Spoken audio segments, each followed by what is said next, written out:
L'idée que les Noirs africains ont été historiquement considérés comme une menace repose sur des dynamiques racistes et coloniales qui ont pris racine principalement à partir du 19e siècle et ont perduré au fil des siècles, bien que ce phénomène ait des racines bien plus profondes et complexes. Plusieurs facteurs expliquent cette perception historique, souvent fondée sur la peur, la déshumanisation et la domination. À partir de la colonisation européenne et du commerce transatlantique des esclaves, les Européens ont cherché à justifier leur domination sur les peuples africains par des théories racistes. Ils ont décrit les Noirs comme étant inférieurs, sauvages et barbares.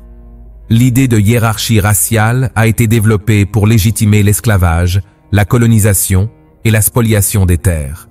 Cette idéologie raciste était utilisée pour réduire les Africains à des objets de commerce, mais aussi pour effrayer et maintenir une supériorité morale et civilisatrice des Européens. Les peuples africains, en particulier ceux impliqués dans le commerce des esclaves ou vivant sous domination coloniale, ont souvent résisté à l'esclavage, à la colonisation ou à l'exploitation. Les révoltes comme celle des esclaves dans les plantations, par exemple la révolte de Saint-Domingue qui mena à la création d'Haïti en 1804, ont fait naître une peur chez les colons et les autorités européennes. La menace perçue venait de la possibilité d'une insurrection violente, d'un renversement de l'ordre établi, et de l'idée que les Noirs étaient capables de créer des sociétés indépendantes et prospères sans la tutelle coloniale.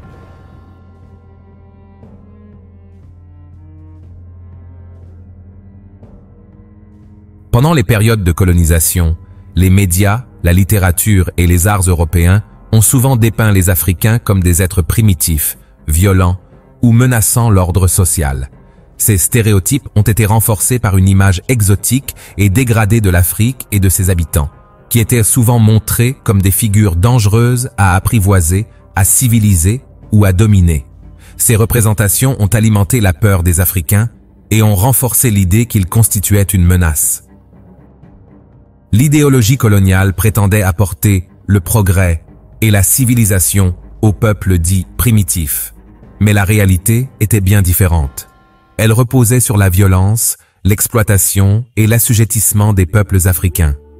L'idée d'une menace s'est nourrie du fait que les Africains, qui résistaient à l'ordre colonial, étaient perçus comme une menace à l'idéologie coloniale elle-même, qui reposait sur la domination et l'assimilation forcée. Cette résistance a été interprétée comme un danger pour l'ordre établi par les colonisateurs. Les Européens, en particulier les colonisateurs, ont souvent vu les Africains comme différents et autres, ce qui nourrissait une peur de l'inconnu et de l'étranger. Cette perception de l'altérité a été exploitée pour justifier l'exclusion, la ségrégation et la violence, avec la conviction que les sociétés africaines étaient incapables de se développer sans l'intervention européenne. Cette autorisation des Africains a accentué leur image de menace, comme un danger à contenir ou à dominer. La perception historique des Africains comme une menace est donc largement liée au rapport de pouvoir, au racisme systémique et aux structures coloniales. Elle s'est construite à partir de la volonté de justifier l'exploitation et la domination, tout en utilisant la peur pour maintenir une hiérarchie raciale qui valorisait les Européens et marginalisait les peuples africains. Ce traitement a perduré bien au-delà de la fin de la colonisation, influençant encore aujourd'hui les perceptions des Africains dans de nombreuses sociétés.